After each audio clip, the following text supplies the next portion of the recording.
Bismillahirrahmanirrahim. Alhamdulillahirabbil alamin.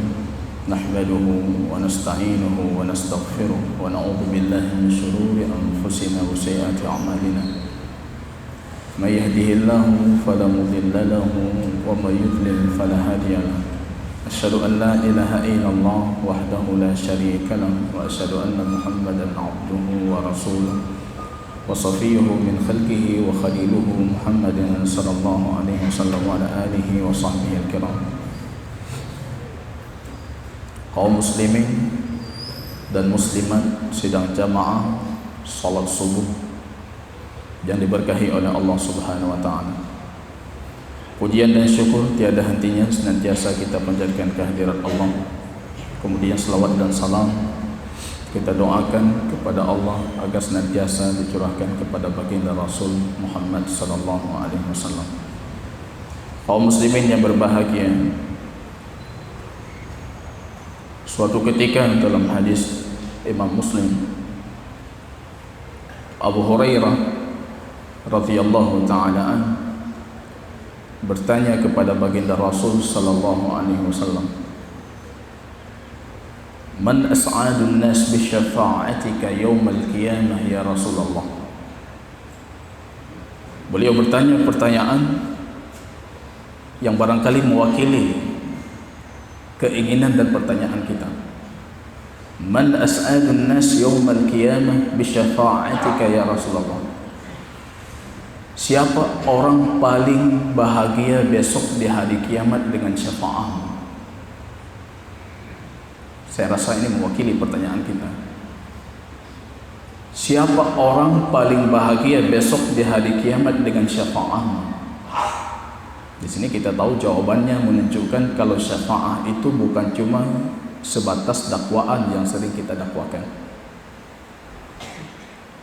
Baginda Rasul sallallahu alaihi wasallam mengatakan, "Ma arju ay yas'alani ahadun ghairuk." Aku tidak pernah berfikir pertanyaan seperti ini ditanyakan oleh orang selainmu. Kalau bahasa kita barangkali orang lain han mampu bertemanyang lagi pertanyaan yang barusan engkau tanyakan. Aku tak berfikir orang lain mampu bertanya seperti pertanyaan. Ya kasarati ilmihi, kata para ulama, karena banyaknya ilmunya Abu Hurairah, beliau tahu apa yang patut beliau tanyakan. Baginda Rasul sallallahu alaihi wasallam mengatakan, "As'alun nas bi syafa'ati yaumal qiyamah man qala la ilaha illallah mukhlishan lahuddin." Orang yang paling bahagia dengan syafaatku besok di hari kiamat itu yang mengatakan la ilaha illallah mukhlishan lahuddin, dengan penuh keikhlasan. Artinya di sini kita baru mengetahui kalau la ilaha illallah bukan cuma sebatas ucapan, tapi ucapan itu ada syarat yang harus kita penuhi. Ini pentingnya kita belajar akidah dan tauhid. Banyak di luar yang meyakini kalau anda sudah mengatakan la ilaha illallah, pintu masuk Islam, kita lupa kalau satu pintu itu anda bisa masuk dan anda bisa keluar. Yang kita berpikir hari ini kalau sudah masuk anda tidak akan pernah bisa keluar. Selama nama itunya pintu, maka anda bisa masuk, anda bisa keluar, maka penuhi syaratnya. Dalam beberapa pertemuan ke depan itu satu persatu syarat la ilaha illallah yang akan kita kupas. Ayat yang dibacakan oleh imam tadi dalam kondisi kita salat, hampir semua ayat satu persatu ayatnya saya perhatikan tadi, itu semua mengajarkan kita tentang tauhid dan akidah. Dan ini bukan sesuatu yang aneh, karena Al-Quran itu tujuannya memang itu. Kesimpulan dari Al-Quran memperkenalkan kita kepada Allah dan bagaimana kita mengibadahi Allah. Itu kesimpulan Al-Quran. Perintah pertama tauhid, larangan pertama syirik. Buka Al-Quran, perintah pertama tauhid, larangan pertama syirik. Salah satu ayat yang dibacakan tadi yang dinamakan oleh para ulama sesuai penamaan baginda Rasul dalam hadis Imam Bukhari, ayatul mitsaq, ayat perjanjian kita dengan Allah. Dalam hadis yang rincinya baginda Rasul mengatakan, lamma khalaqallahu Adam, ketika Allah menciptakan Adam, akhrajahu min tuhurihi, rupanya benih-benih anak cucu Adam itu semuanya Allah keluarkan, kita-kita semua.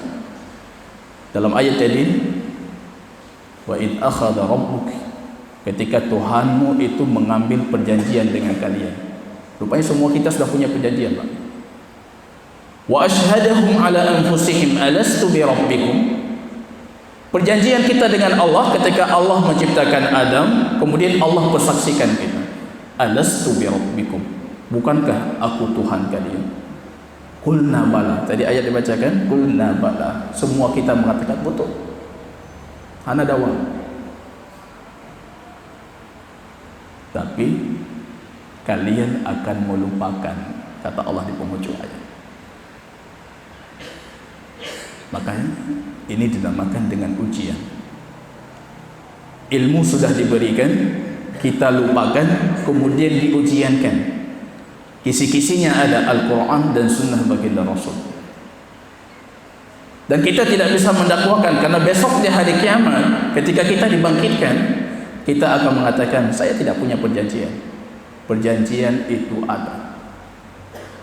Adam lupa, dalam riwayat Imam Abu Dawud, fanasiyahu banu Adam, maka anak Adam pun lupa. Kita lupa dengan perjanjian kita. Ini jemaah rahimani rahimakumullah. Pada pertemuan yang lalu kita mengupas pertanyaan ke-13. Imam Hafidh Al-Hakami bertanya tentang ma ma'na al-Islam. Apa definisi dan arti daripada Islam? Kita mengatakan ketika ibadah didefinisikan dengan dua pemaknaan, kesempurnaan cinta dan kesempurnaan ketaatan, maka rupanya Allah menamakan agama kita dengan kesempurnaan ketaatan, karena banyak orang akan mendakwakan kesempurnaan cinta. Istislam, sederhana sekali arti dari Islam, berserah diri. Totalitas dalam berserah diri kepada Allah itu adalah Islam.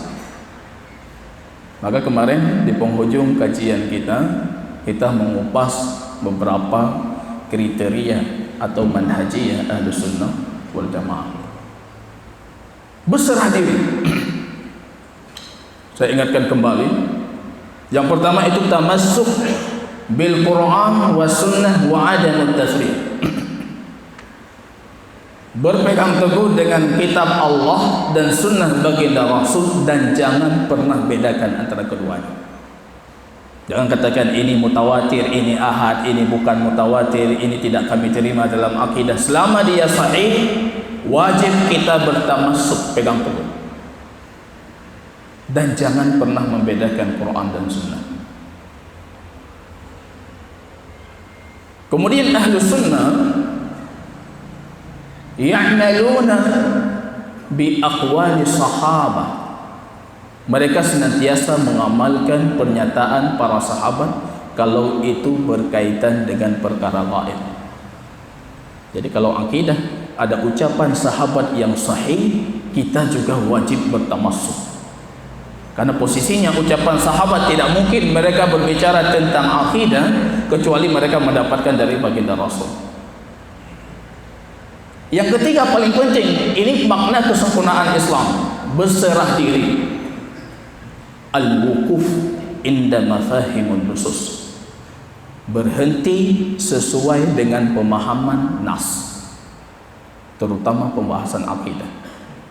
Wa adamul khawdi fima la majalil aql fi, dan jangan pernah menggunakan logika dan akal pikiran kita pada tempat yang tidak sepatutnya kita menggunakan, terutama berkaitan dengan zat dan sifatnya Allah. Di sini kita perhatikan istislam, berserah diri. Jangan Allah katakan A, kemudian kita mulai menggunakan logika kita dan kita mengeluarkan pernyataan B yang bertentangan dengan apa yang Allah katakan. Maka kemarin kami mengatakan, Anda bisa mengikuti pemahaman akidah abad ke-1, ke-2, ke-3 Hijriah, kemudian pemahaman akidah abad ke-3 ke atas. Anda dapatkan abad ke-1, ke-2, ke-3 pemahaman akidahnya sederhana sekali.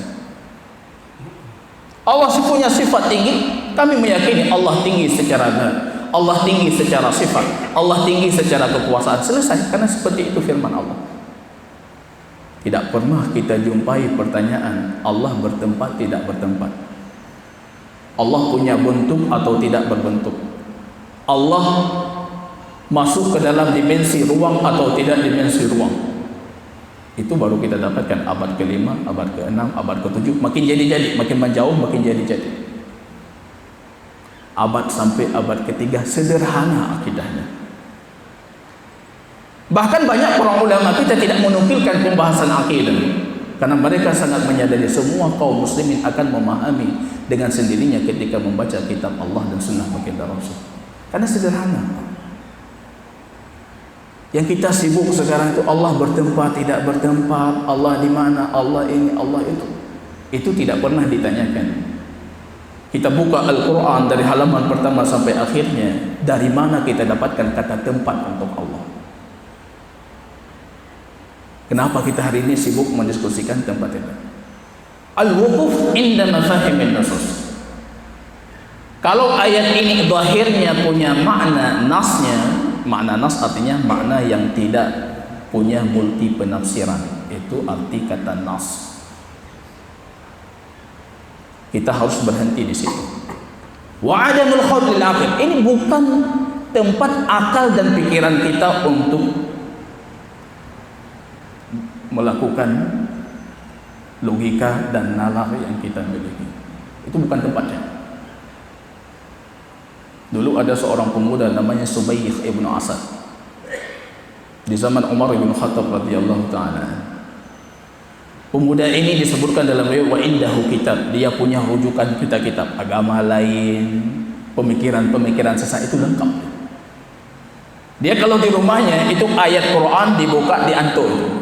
Oh ini di sini seperti ini, kenapa di sini seperti ini? Oh masalah ayat ini kenapa? Oh ini masalah. Umar mendengar kisahnya kemudian meminta untuk menghadapnya. Di hadapan Umar dia mengatakan, "Man anta? Siapa kamu?" "Ana Abdullah Subayh." Aku ini hamba Allah yang bernama Subayh. Umar mengatakan, "Ana Abdullah Umar." Aku hamba Allah Umar. Rupanya Umar sebelum dia datang sudah mempersiapkan jaridatun nakhl, pelepah kurma itu ada 2 pelepah kurma sudah Umar siapkan. Masuk dia memperkenalkan diri, langsung Umar darabahu fi ra'sihi, memukul kepalanya hatta syadda keluar darah. Dia mengatakan, Umar cukup, Umar cukup, semua sudah keluar. Habis itu bila anali pemikiran-pemikiran bangai bono anali selesai. Seperti itu cara kita menghadapi mereka. Ini yang dilakukan oleh mereka hari ini, orang orientalis barat dan liberal dari kalangan Islam. Antuk-antuk ayat, mencari dalil ayat yang sesuai dengan pembenaran, bukan mencari untuk kebenaran. Pemimpin sekte Al-Mu'tazilah Wasil ibnu Atha, dalam biografinya disebutkan idza jannal lail, ini orang yang paling rajin salat malam.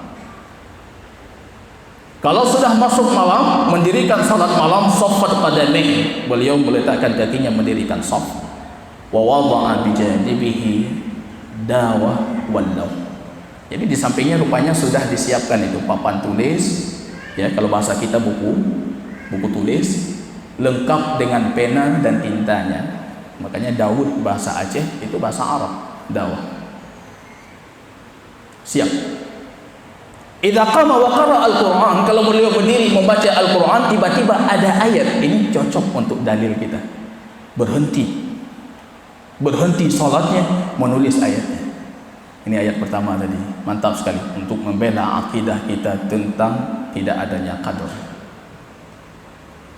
Tidak ada takdir-takdir. Ini cocok kali ayat. Coba kita lihat apa beda kita dengan mereka. Kalau dalil untuk pembenaran, yang penting harus memenangkan kita, padahal itu dengan keterbatasan keilmuan kita. Itu ditulis. Kalau curang cocok ditinggalkan, lanjut sholat. Anak penting. Yang penting yang tadi itu. Berhenti sholatnya hanya untuk menulis dalil. Ini yang dilakukan oleh Umar dengan orang seperti ini. Ada melkhawf.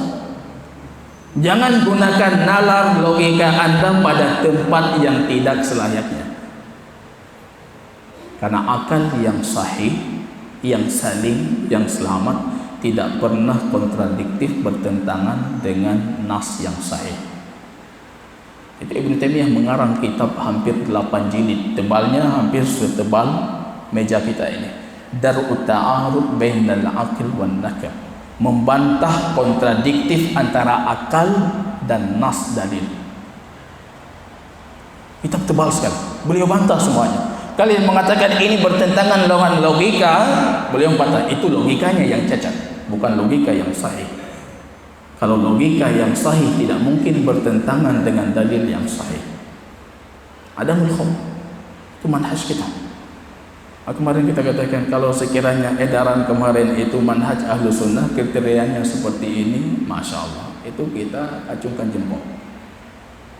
Ada mulkhum. Jangan main-main dengan nas yang logika di situ tidak punya tempat. Jangan gunakan logika kita untuk bertempat di situ. Ada mulkham. Wadharul bid'ah, mereka selalu meninggalkan segala macam bentuk kebid'ahan. Akidah, ibadah, suluk, itu tinggalkan. Karena kita itu muslim, berserah diri. Yang berserah diri tidak akan pernah mendahulukan perkataannya di atas perkataan Rasul. Tidak akan pernah mendahulukan perbuatannya di atas perbuatan baginda Rasul. Ini penting jamaah. Saya katakan pada pertemuan yang lalu, kalau Rasul hidup di zaman kita, bingung Rasul dengan ibadah kita. Justru Rasul yang harus kita tuntun lagi, Pak. Coba bayangkan kalau Rasul hidup, datang kepada kita melayat mayit yang ada dari keluarga kita. Ya, Rasul dari awal sampai akhir harus kita tuntun. Rasul seperti ini caranya. Rasul cara semano lagi kamu, dikirnya lagi nyo. Padahal baginda Rasul tidak mengetahui. Dan yang terakhir kriteria yang tidak kita sebutkan, luzumul jamaah. Ahlu sunnah selalu bersama jamaah. Jamaah apa? Jamaah sunnah. Tauhidul kalimah wa kalimat tauhid. Kalimah tauhid, la ilaha illallah, dan tauhid kalimah. Kalimat yang satu, yang tauhid itu la ilaha illallah, dan kita satukan kalimat. Yang namanya manhaj itu metodologi manhajiyah. Bukan produk hasil dari i'tiqad atau butir-butir i'tiqad. Maka muncul dalam manhaj ahlu sunnah, ada imam kita yang salah, tetap dia tidak keluar dari ahlu sunnahnya. Salahnya di sini, salahnya di sini, salahnya di sini. Barangkali kita tahu ini salahnya di sini, salahnya di sini. Selama dia menggunakan metodologi yang sama yang kita sebutkan tadi, kitab sunnah, ijma' qiyas, kata Imam Ibn Taimiyah, maka dia ahlu sunnah. Kalau semua yang salah kita salahkan, kata Imam Adz-Dzahabi, beliau mencoba meringkaskan, menyimpulkan. Kalau semua yang salah kita salahkan, kita akan kehilangan Ibnu Hajar, kita kehilangan Syaukani, kita kehilangan Daruqutni, kita kehilangan Imam Ibnu Mandah, kita kehilangan fulan, karena semua ulama-ulama kita ini punya kesalahan. Tapi kita punya satu metodologi yang sama yang menjadikan kita ahlu sunnah, dan seharusnya kita itu luzum jamaah, memperkuatkan jamaah. Ini jamaah rahimani wa rahimakumullah. Kemudian Imam Ibnu Hajar al-Asqalani, Imam Al-Hafidh Ahmad Al-Hakami melanjutkan bertanya, "Mad dalilu ala syumulihi ad-din kullahu inda al-itlaq?" Apa dalil? Agama kita agama dalil. Apa dalil kalau kita menyebutkan Islam maka mencakup tiga-tiganya, iman, ihsan, dan Islam.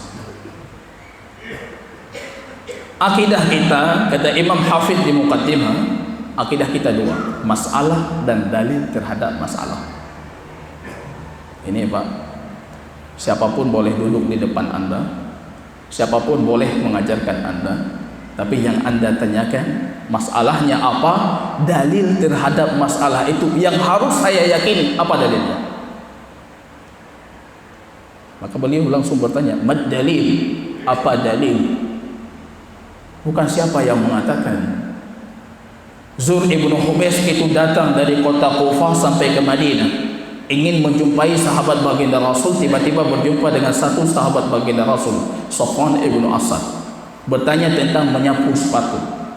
Berjalan dari Kufah ke Madinah hanya untuk bertanya bagaimana cara menyapu sepatu ketika salat. Itu Zur ibn Hubais. Datang ke Madinah, rupanya berjumpa dengan Safwan ibn Asad. Berjumpa dengan Safwan, sahabat baginda Rasul, punya banyak hadis dari baginda Rasul. Tapi pertanyaan Zur ibn Hubais satu, kunta min ashabin Nabi, kamu dulu salah satu dari sahabat baginda Rasul.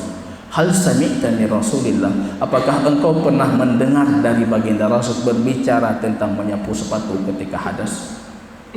Jadi bukan kalau kita langsung, Ustaz pendapatnya apa Ustaz? Ustaz komentarnya apa Ustaz? Itu kalau saya layani WA saya itu penuh, Ustaz ini ada fenomena baru, komentarnya apa Ustaz? Pendapat Ustaz apa? Yang sepatutnya Anda tanyakan, Ustaz pernah dengar tidak ayat Al-Quran ataupun hadis baginda Rasul yang sahih tentang pembahasan ini? Itu pertanyaan Zur, bukan pendapat Ustaz, bukan pendapat Tunku, bukan pendapat Abu dan Abi. Zur, kamu sahabat baginda Rasul. Beliau tidak mengatakan berikan kami pendapat. Kamu sahabat baginda Rasul, pernah tidak engkau mendengar dari baginda Rasul berbicara tentang menyapu sepatu ketika hadas? Yang kita tanyakan dalil. Maka beliau mengatakan, mad dalil, apa dalil kalau Islam itu disebutkan maka mencakup ihsan, iman dan Islam, tiga-tiganya secara menyeluruh. Itu dalilnya firman Allah Subhanahu wa taala dalam surat Ali Imran ayat ke-19, innad dina indallah al-Islam. Agama di sisi Allah cuma Islam. Ini mencakup, artinya Islam itu iman, ihsan dan Islam yang kita definisikan di kemarin hari. Tiga-tiganya masuk. Bada al-Islamu ghariban wa sayaudu ghariban kama bada. Islam ini mulai muncul dengan keterasingan dan dia akan kembali dalam kondisi terasing. Wa tuba lil ghuraba, berbahagialah orang-orang yang terasing. Ini Islam ini mencakup tiga. Iman datang dalam kondisi keterasingan. Ihsan datang dalam kondisi keterasingan. Asing. Dicaci maki baginda Rasul.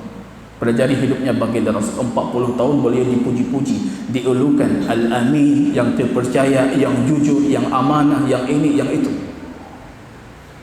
Ini apa pelajaran yang harus kita pelajari di sini? Kalau Anda baik, semua orang suka. Tapi kalau Anda ingin memperbaiki orang lain, itu umur 40 tahun baginda Rasul jadi nabi, beliau berganti posisi dari saleh, orang baik menjadi orang muslih yang memperbaiki orang lain. Dibenci, dihasut, dikatakan beliau gila, penyihir, penyanyi, tukang tenun. Bada'a ghariban, muncul dalam kondisi keterasingan. Wa sayaudu ghariban. Jadi ini semua bantahan telak untuk mereka yang mengatakan kami ini jumlah kami terbanyak, umat ini berakidah seperti akidah kami ini sawadun a'lam, yaitu artinya hampir mayoritas kaum muslimin seperti akidah kami. Baginda Rasul mengatakan ini akan kembali ke terasing, akan asing. Turun ayat 1 langsung diamalkan oleh baginda Rasul, wa anzir ashiratakal aqrabin, berikan peringatan. Ayat pertama permintaan dakwah Allah terhadap baginda Rasul itu diperintahkan untuk memberikan peringatan. Perintah itu kewajiban. Peringatan itu bukan cuma yang manis yang harus kita sampaikan, walaupun itu pahit. Itu peringatan. Itu ayat pertama. Ashiratakal aqrabin, keluargamu yang paling terdekat. Keluarga. Jangan dakwah di luar, Masya Allah, di dalam keluarga kita lupa untuk mendakwahi mereka. Al-aqrabin, kata para ulama, itu keluarga yang harus kita dakwahi. Di pundak kita yang punya ilmu ini, kita punya kewajiban untuk mendakwahi keluarga terdekat. Para ulama dalam ilmu bahasa mengatakan keluarga terdekat itu anak keturunan kakek kita keempat. Jangan kita berpikir sepupu, bibi, paman itu yang terdekat, di atasnya bukan lagi. Sampai anak keturunan kakek kita keempat itu keluarga terdekat. Setelah itu keluarga jauh. Ini baterainya.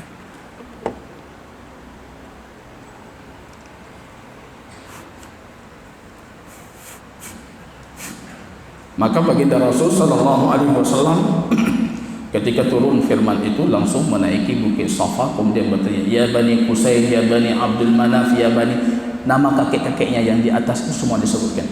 Aku tidak bisa menyelamatkan kalian dari api neraka. Ghariban, asing sekali. Wa sayaudu ghariban, dan akan kembali dalam kondisi keterasingan. Maka ini mencakup tiga-tiganya, Pak. Iman, ihsan, dan Islam ketika disebutkan kata Islam. Begitu juga ketika disebutkan kata iman. Baginda Rasul sallallahu alaihi wasallam bersabda, afdalul Islam imanu billah. Islam yang terbaik itu beriman kepada Allah. Artinya iman masuk ke dalam definisi Islam ketika dia disebutkan secara terpisah. Kalau disebutkan secara berurutan, ini artinya Islam punya definisi yang berbeda dari iman dan berbeda dari ihsan. Tapi kalau disebutkan satu, ihsan, ini mencakup tiga-tiga. Kalau disebutkan iman, mencakup tiga-tiga. Disebutkan Islam, mencakup tiga-tiga. Ini kalau kita membuka Al-Quran dan Sunnah baginda Rasul. Kemudian beliau kembali bertanya, mad dalilu, kembali bertanya tentang dalil. Apa dalilnya? Ala ta'rifihi bil arkanil khamsah inda tafsil. Apa dalil kalau Islam itu didefinisikan dengan rukun Islam yang 5? Semua kita hafal hadisnya. Itu hadis Abdullah ibnu Umar, bunyal islamu ala khamsin. Islam itu didirikan di atas 5 pondasi. Artinya dalam Islam itu ada yang pondasi dan ada yang bukan pondasi. Ini faedahnya apa? Kita selalu mengutamakan yang pondasi sebelum mengutamakan yang bukan pondasi. Karena ada kasus di zaman Umar bin Khattab radhiyallahu taala anhu. Ada seorang pemuda alim luar biasa, ibadahnya luar biasa, tapi dia punya satu kebiasaan buruk, mendirikan qiyamul lail sampai larut malam menjelang pagi, tiba-tiba mendekati pagi tidur dan meninggalkan salat berjamaah. Umar memperhatikan di mana si fulan, di mana si fulan. Tiba-tiba ibunya mengatakan dia punya satu kebiasaan buruk, qiyamul lail sampai menjelang salat fajar. Kalau mau memasuki fajar dia tidur. Akhirnya dia meninggalkan salat berjamaah. Umar mendatanginya mengatakan, da'anki anka qiyamul lail. Tinggalkan qiyamul lailmu dan salatlah fajar berjamaah. Ini artinya lihat dulu yang pondasi yang mana? Yang kokoh-kokoh dalam Islam yang harus kita penuhi yang mana? Jangan qiyamul lail tiba-tiba salat fajarnya enggak ada. Tinggalkan qiyamul lailmu, jangan salat qiyamul lail. Salat fajar Anda berjamaah. Ini pondasi, asas. Kalau Islam diibaratkan dengan rumah, asasnya 5 rukun ini. Hadis Abdullah ibnu Umar, buniyal Islamu ala khamsin. Islam didirikan di atas 5 perkara. Beliau menjawab mengatakan, qauluhu sallallahu alaihi wasallam fi hadis su'ali Jibril iyyahu anid-din. Islam itu dengan rukun Islam yang 5 didefinisikan demikian, itu sesuai dengan hadis baginda Rasul yang kita bacakan kemarin hari, hadis Jibril yang panjang. Jadi ada iman yang sifatnya batin, yang tidak nampak. Ada Islam yang sifatnya amalul arkan, ini kegiatan dari anggota tubuh kita. Ada ihsan, tingkat batin yang lebih tinggi. Kalau iman dan Islam ini berkumpul pada seorang hamba, artinya zahir dan batinnya berkumpul, ini mukmin kamilul iman. Mukmin yang sempurna imannya, sempurna dia. Imannya, rukun iman yang 6 sempurna, rukun Islam yang 5 itu sempurna. Ini mukmin kamilul iman. Tapi ketika seorang hamba Allah, dia mengumpulkan iman tapi tidak mengumpulkan Islam. Artinya yang zahir tadi rukun Islam itu tidak dia penuhi, ini mukmin tapi dia fasik. Mukmin fasik. Kecuali kalau dia tinggalkan secara menyeluruh, itu mukmin fasikun, bahkan sampai ke tingkat kafir. Tidak pernah mengenal salat. Itu mazhab Imam Syafi'i, man taraka salat kulliyan, meninggalkan salat secara menyeluruh, tidak pernah mengenal salat kecuali salat ain, itu kafir. Tidak layak dikuburkan di perkuburan kaum muslimin. Itu mazhab Imam Syafi'i. Kemarin Jumat saya mendengar khutbah, ada satu tunku terkenal di Aceh, itu khutbah kebetulan saya masuk masjid. Beliau justru mengkafirkan orang meninggalkan salat sengaja, satu salat kafir. Itu mazhabnya Imam Ahmad. Malas terhadap satu salat sudah kafir. Kalau Imam Syafi'i taraka kulliyah, dia tidak pernah mengenal salat, itu kafir. Tapi kalau yang 5 ini tidak sempurna, para ulama mengatakan mukmin fasik. Dia mukmin tapi fasik. Karena dalam agama kita melakukan dosa besar tidak mengeluarkan orang dari Islam, kecuali akidahnya Khawarij dan Mu'tazilah. Maka ini satu karakteristik sebelum kita tutupi kajian kita. Karakteristik akidah Ahlus Sunnah wasatiyah, dia selalu berada di pertengahan. La ghulu wa la tafrid, tidak berlebihan dan tidak mengurang-urangi. Maka kalau kita lihat pembahasan iman dan tasmiyatul iman, penamaan orang beriman tidak beriman, akidah kita di tengah. Kalau Murji'ah tafrid, mereka mengatakan Anda tidak masalah melakukan dosa besar, melakukan ini, tetap mukmin kamilul iman, sempurna iman, walaupun dosa besar Anda lakukan. Itu Murji'ah. Kalau Khawarij ifrat, berlebihan, Anda melakukan dosa besar, Anda bukan mukmin. Kalau Khawarij langsung mengatakan Anda kafir, besok di hari kiamat di neraka. Kalau Mu'tazilah mereka mengatakan Anda manzilatun bainal manzilatin, bukan kafir, bukan mukmin, tapi besok di hari kiamat tetap ke neraka. Karena nggak ada pilihan di sana, Pak. Itu dalam pembahasan penamaan. Dalam pembahasan iman juga demikian. Dalam pembahasan takdir kita juga di pertengahan. Ada yang hulu berlebihan. Allah tidak punya takdir. Allah tidak tahu apa yang kita lakukan kecuali setelah kita lakukan. Ada yang tafrid, mengurang-urangi. Dia mengatakan semua itu dalam takdir Allah. Anda melakukan dosa besar, Anda juga melakukan sesuai dengan apa yang Allah inginkan. Maka orang berdosa itu tidak kafir, tidak kurang imannya, tidak ini, tidak itu. Karena itu kehendak Allah. Itu ada yang berlebihan, ada yang kurang. Dalam pembahasan azab kubur juga demikian. Dalam pembahasan karamah ada yang berlebihan sekali. Lihat orang-orang sufiyah. Kalau berbicara tentang karamah fulan, mengarang buku-buku banyak tentang karamah. Ada di sana orang Mu'tazilah menafikan semua karamah, nggak ada karamah-karamah, yang ada cuma mukjizat. Tapi kita Ahlu Sunnah ada karamah, ada mukjizat. Semua pembahasan kalau kita telik lebih lanjut, Ahlu Sunnah itu wasatiyah. Kita nggak berlebihan, Pak. Dan bukan seperti orang lain ketika sudah tidak berlebihan kemudian mengurang-urangi.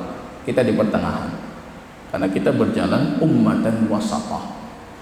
Sifat kita itu umat pertengahan. Barakallahu fiikum.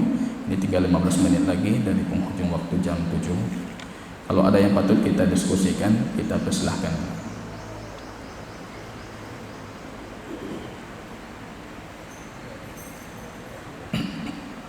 Ada yang patut kita diskusikan? Tidak ada, kita cukupkan di sini. Barakallahu fiikum. Subhanakallahumma wa bihamdika asyhadu an la ilaha illa anta astaghfiruka wa atubu ilaik. Assalamualaikum warahmatullahi wabarakatuh.